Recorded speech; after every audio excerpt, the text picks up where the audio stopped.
J'ai une question à vous poser. Quid des protestants?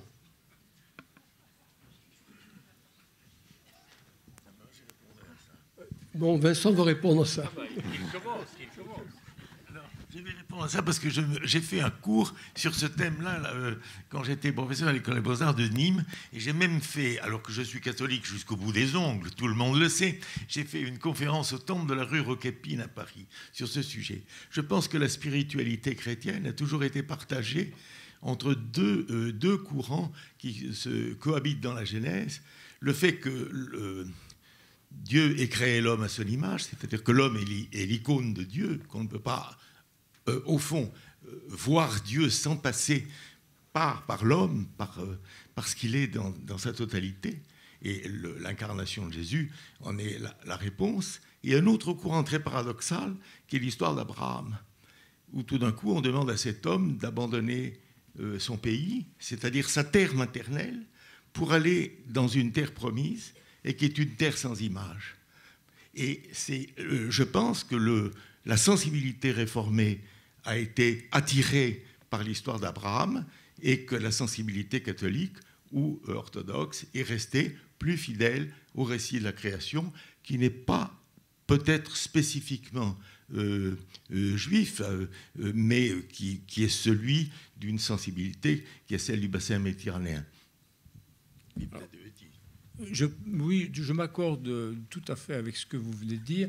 Je le complète sur des points précis. Le point de vue de Luther n'est pas exactement celui de Calvin.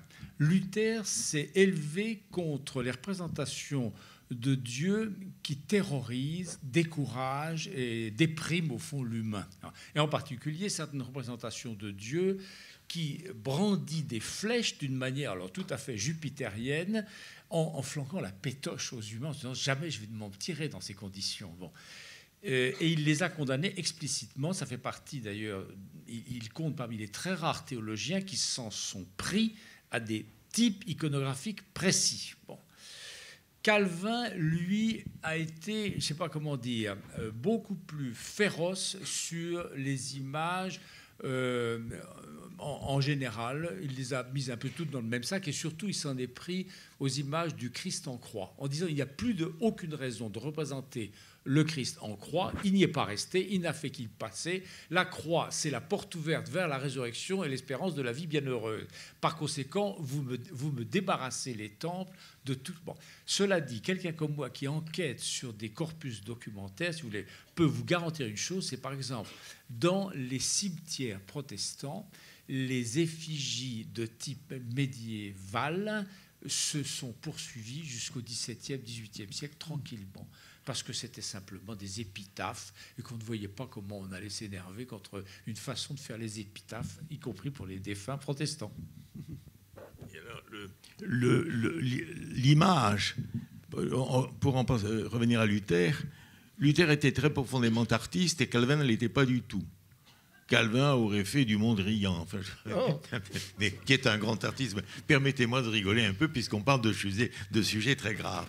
Mais Luther était très profondément artiste et l'image a été remplacée par le choral, qui est l'icône du protestantisme. Et le chant luthérien est, dans l'histoire de l'art de l'Occident, une figure majeure de la spiritualité. La marchandisation des images, vous n'en avez pas parlé. Ça, c'est le parpaillot qui réagit. Mais le parpaillot est tout à fait lucide. Je l'encourage et je le félicite. Non, mais par exemple, il y a eu un marché artistique de l'image de Dieu le Père couronnant un certain nombre de retables dont je me rends compte qu'il a été certainement extrêmement rentable pour beaucoup de peintres à qui l'on a demandé de couronner systématiquement un certain nombre de tableaux par une effigie de Dieu le Père se penchant pour bénir, etc. Je suis, j'allais dire estomaqué, pardon, il me vient des mots un peu familiers, par le nombre d'effigies de Dieu le Père en demi-cercle, vous voyez, qui couronnent des retables en Italie. Il y en a, mais alors...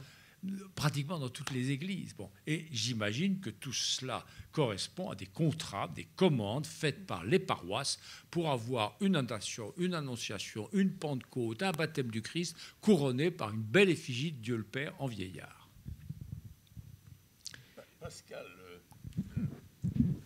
Pascal, qui a été traversé lui aussi par le catholique, bien sûr, mais doté d'une sensibilité janséniste très grande, marquée par l'augustinisme, etc., ne comprenait rien à la peinture.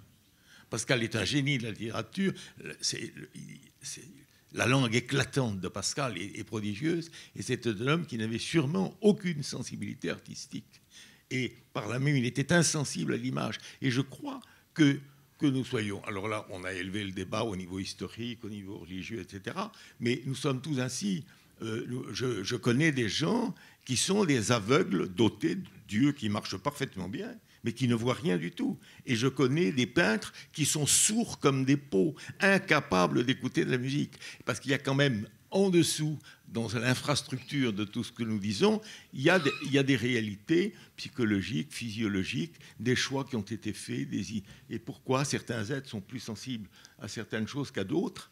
Et moi qui avais décidé de faire de la peinture pour ne pas faire de la musique, parce que tout le monde faisait de la musique chez moi, bon, la musique m'a rattrapé par la manche. Mais ceci étant dit, j'ai fait le choix de la peinture contre la musique, qui était l'histoire de ma famille. Et je pense que ces réalités-là sont vécues plus ou moins par tous les êtres que nous constituons. Nous avons ça en commun. J'ai fait le choix d'étudier la peinture contre la musique. Étant donné que j'ai été petit chanteur à la Croix de Bois, ensuite flûtiste de concert, organiste et tout et tout. Et j'ai des oncles et un grand-père qui était spécialiste de la musique. Bon, comme tout le monde faisait de la musique, j'ai eu envie de m'intéresser à la peinture. Je n'ai jamais pratiqué. Excusez-moi, c'est une confidence. J'embraye juste ce que vous disiez sur Pascal. Effectivement, Pascal... Peut-être j'ai tout lu de Pascal. Bon, il ne parle quasiment jamais de peinture de manière analytique. Bon. Et en revanche, vous avez parmi les jansénistes Antoine de Saint-Arnaud, qui lui alors a fait des dissertations entières sur le problème de la représentation de Dieu le Père et de la Trinité. J'avais une question à poser à François Bossflug. Est-ce qu'on sait si ces peintres, à travers l'histoire, se sont servis de modèles ou si c'est la mise en peinture de leur imaginaire? Parce qu'il y a une photo qui m'a intrigué et je vais la montrer puisque je suis aux commandes du PowerPoint, dans l'image de droite, 15e siècle, Dieu, le Père, présente un ectropion sénile. Donc, manifestement, il y a un vieillard qui a posé pour le peintre, non? Parce que ce n'est pas l'idéalisation d'un visage. La plupart des peintres étaient dans des villes où appartenaient à des monastères où il y avait l'embarras du choix pour ce qui est de regarder des personnes âgées. Bon, je pense, si vous voulez, qu'à l'époque, il était absolument impensable de solliciter quelqu'un pour qu'il pose en vue d'une peinture de Dieu le Père. Je crois que personne n'aurait accepté. Bon, en revanche, je répète, la plupart des peintres avaient l'embarras du choix pour ce qui est de s'inspirer de certaines figures qu'ils côtoyaient tous les jours. C'est comme ça que je crois qu'il faut répondre. Oui. Jacques. Oui, Dieu le Père me renvoie à ce qu'a dit Vincent. Pas que tu sois pour moi une image de Dieu le Père, mais quand tu as parlé de cette difficulté pour reconnaître dans les portraits de visage que tu faisais, le modèle te disait « mais c'est comme ça que vous me voyez ». Et alors, m'est venue à l'esprit une histoire personnelle. J'étais dans ma salle de bain en train de me raser, à l'époque où je me rasais. Rentre mon fils, qui dit « mais mon pauvre papa, tu ressembles de plus en plus à Panou. » Panou, c'était mon père, donc à son grand-père. J'avais pas l'impression de ressembler à mon père. Et là, ça a été une sorte de surprise. Mais c'est la même surprise que l'on a lorsqu'on s'entend enregistrer, lorsqu'on se voit filmer. Et cette incapacité de reconnaître sur soi les modifications en particulier liées au vieillissement.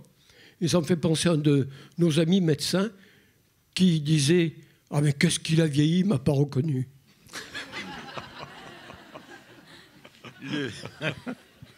Oui, ça c'est tout à fait vrai. Mais alors là, une question que je vais vous poser.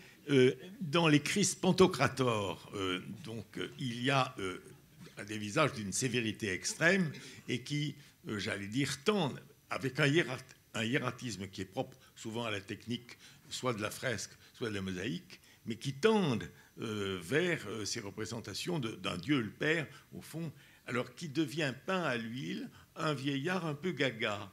Alors que lorsque Dieu est représenté dans l'incarnation de son Fils, dans les figures du Christ Pantocrator, il y a une sorte de majesté solennelle, mais qui échappe au temps. Il y a un temps, finalement, qui est complètement abstrait. Et alors, que l'on croit, je ne voudrais pas lancer le sujet, parce qu'on ne s'en sortira jamais, concernant le suaire de Turin, l'image, lorsqu'on a photographié le suaire, et qu'on a pu avoir une image positive d'un négatif, on se rend compte que peut-être que ce soit un faux ou une pièce antique, on ne va pas discuter de ça, les caractéristiques du visage du suaire ont sûrement influencé des représentations extrêmement anciennes du Christ Pantocrator. Et alors ce qui me paraît très étrange par contre, c'est que dans le suaire, on aurait une sorte d'esthétique beaucoup plus moderne, entre guillemets, que les images auxquelles le suaire a pu donner naissance. Là, je ne sais pas si on a écrit des quantités de bouquins là-dessus, mais on a même raconté que c'était Léonard de Vinci qui avait fait ça. Bon, mais ça, c'est de la blague. Mais par contre, la question de la représentation qui est sur ce tissu pose un problème très compliqué, parce que d'abord, on ne sait pas comment ça a été fait, et ensuite, ça n'appartient pas à une esthétique précise, temporelle. Je suis d'accord avec ce que votre intervention manifeste de prudence méthodique concernant le suaire. Bon, j'ai lu quantité de livres sur le suaire, c'est une complexité à vous faire perdre votre latin pour ce qu'il en reste. Bon. Mais en revanche, permettez-moi de revenir sur ce que vous disiez.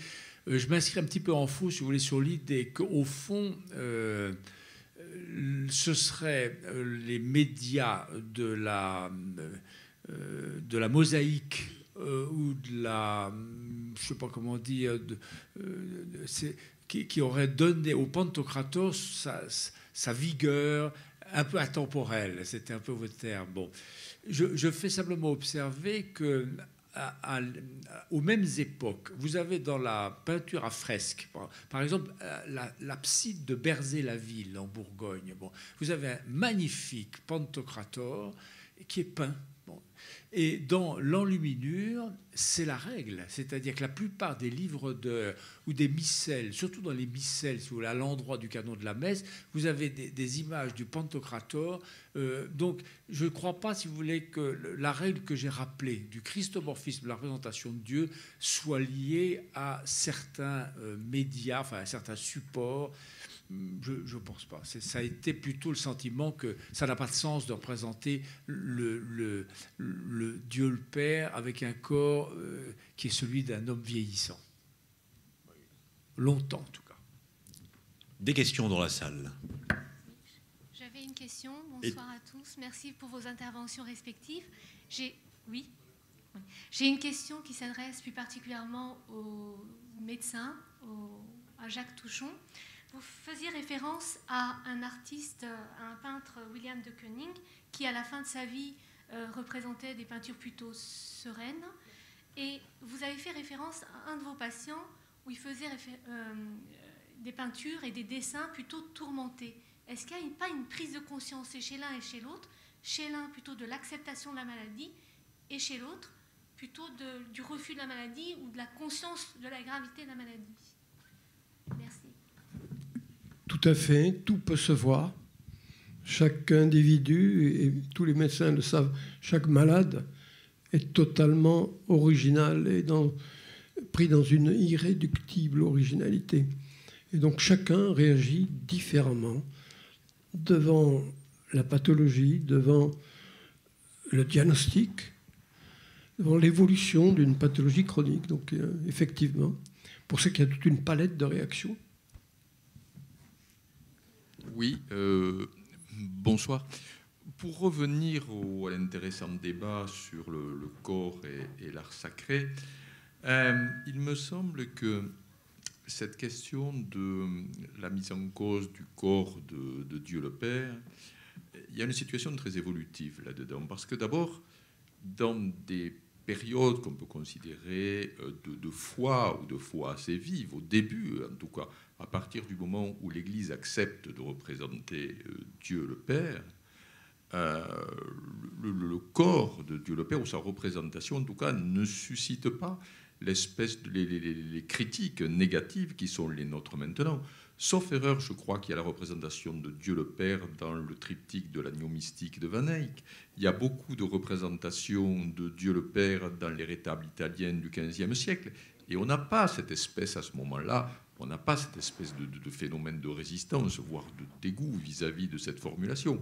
Alors, il est vrai que là aussi, il y a une question de format. C'est-à-dire que très souvent, Dieu le Père est en haut du panneau du rétable, dans une sorte de lunette, et c'est presque une vignette au point de vue format. Alors là, déjà, on n'a plus la situation un peu particulière que l'on a devant une représentation de Dieu en pied, ou avec une représentation agrandie.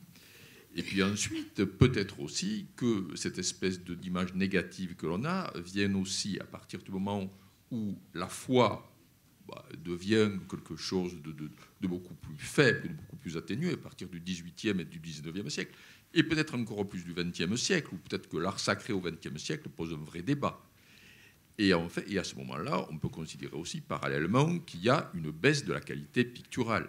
Je veux dire que la mosaïque que l'on voit apposée sur la basilique de Lourdes et que vous avez passée en dernier provoque un réflexe un peu d'effroi ou de dégoût, en disant là, on a vraiment atteint le niveau zéro de la peinture ou de la représentation artistique. J'ai suggéré que j'étais tout à fait de votre avis sur ce dernier point. Bon, maintenant, sérieusement, le retable de l'agneau mystique qui se trouve à Gand, qui date, si ma mémoire est bonne, de 1432, en son volet supérieur, vous constaterez que le dieu siégeant au-dessus de l'agneau juché sur l'autel est un dieu strictement christomorphe. Bon.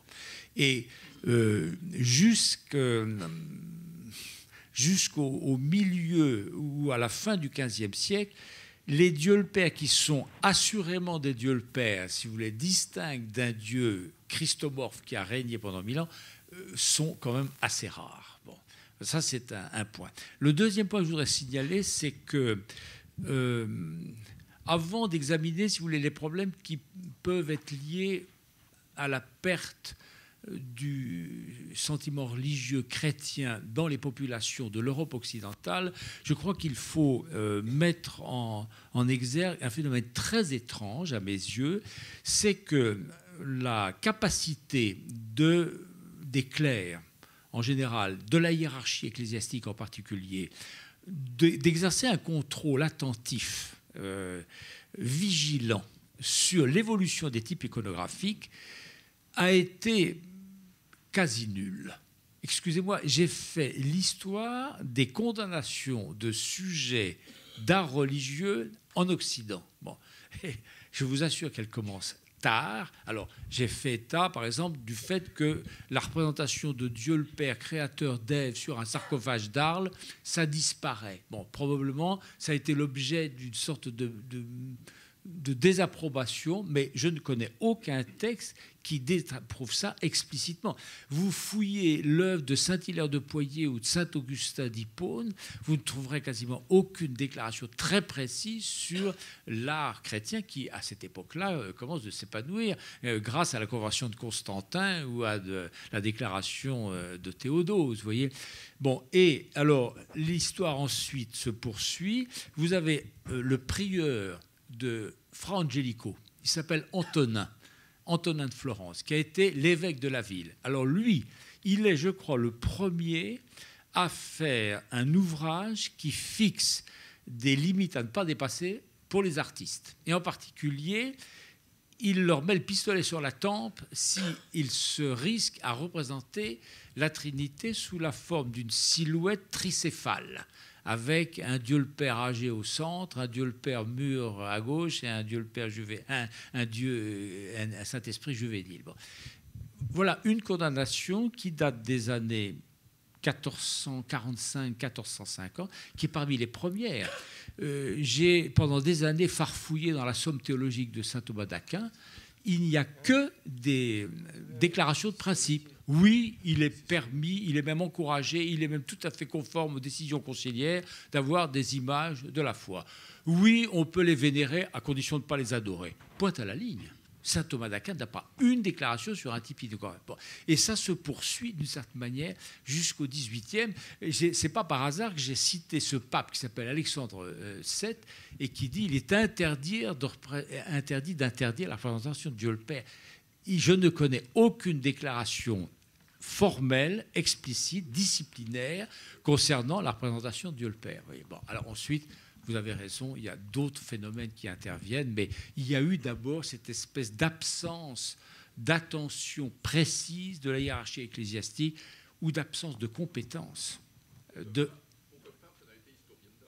Pardon, oui, bah, si vous voulez, oui. Bah, en tout cas, les voix capables de prendre la parole sur ces sujets ont été rares. C'est le moins qu'on puisse dire. Il y a quand même aussi une chose, c'est que la plupart des gens ne savaient pas lire et que ces images étaient une sorte de catéchisme.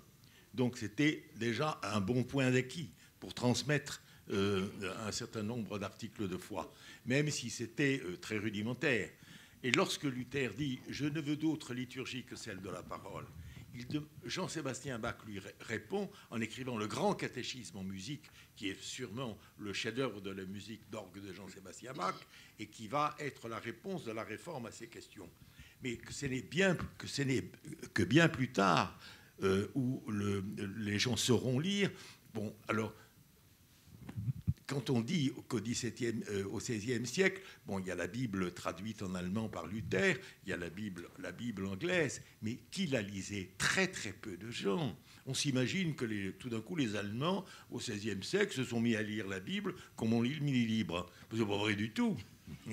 Bon, d'abord parce que ça reste encore très difficile à lire, et l'image était un moyen, une sorte de raccourci pédagogique. Et j'ajoute, c'est-à-dire au moment où les chances d'accéder, si vous voulez, au texte biblique intégral sont multipliées par l'invention de l'imprimerie, c'est interdit de lire quand vous êtes un simple laïc. Bon. Et c'est le pape Benoît XIV, sur lequel votre serviteur a fait sa thèse à la Sorbonne, qui, en 1752, a supprimé cette interdiction de lire la Bible par les laïcs. Bon. Alors, non, c'était pour renforcer ce que vous venez de dire. Dernière question à Étienne Quénon, et après nous cessons le débat. Juste une question. Je ne sais pas si ça marche, pas grave. On est surpris de voir dans la représentation de Dieu le Père un vieillard, mais un vrai vieillard, j'allais dire contemporain. Or, à cet âge-là, la vieillesse n'existe pas. Dans ces temps-là, la vieillesse n'existe pas. L'âge moyen, ça dépasse à peine 35 ans ou 40 ans. Donc, est-ce que ça ne veut pas dire là que le fait de représenter quelqu'un qui est très âgé est une ouverture vers une forme d'immortalité? Parce que ça n'existe pas, ces représentations à cet âge-là. Alors, je dois vous contredire formellement. C'est dommage. Non, c'est pas dommage. Nous parlons, nous nous instruisons mutuellement. La preuve a été faite que la grande peste qui se déclenche en Europe en 1347 et qui a fait qu'un tiers des Européens de cette époque-là sont morts, cette grande peste s'étant poursuivie jusqu'au siècle des Lumières puisqu'elle ravage une ville comme Marseille en 1720. Bon. A tué en grande majorité des jeunes et des hommes mûrs en laissant les vieillards saufs. Bon. Et un grand savant qui s'appelle Millard Miss a, dans son livre sur la grande peste, montré que, curieusement, ce sont les vieillards qui ont le mieux résisté, et que ça explique aussi qu'il soit devenu le véritable symbole de l'éternité. Longtemps, ça a été le jeune homme sur lequel le temps n'a pas de prise, et après la grande peste, on peut dire que c'est le vieillard qui est devenu le symbole majoritaire de l'éternité. Il avait tenu bon lors de la grande peste. Ben oui, mais sauf que vous disiez ça n'existe pas. Ça a très bien existé. Les vieillards ont très bien résisté à la fin du Moyen-Âge. Non, mais c'est encourageant pour nous. On ne compte plus les vieillards de 80, il y en a beaucoup. Oui, parole d'optimisme. C'est l'heure de la récréation qui sonne. Je vous donne rendez-vous après une pause de 20 minutes.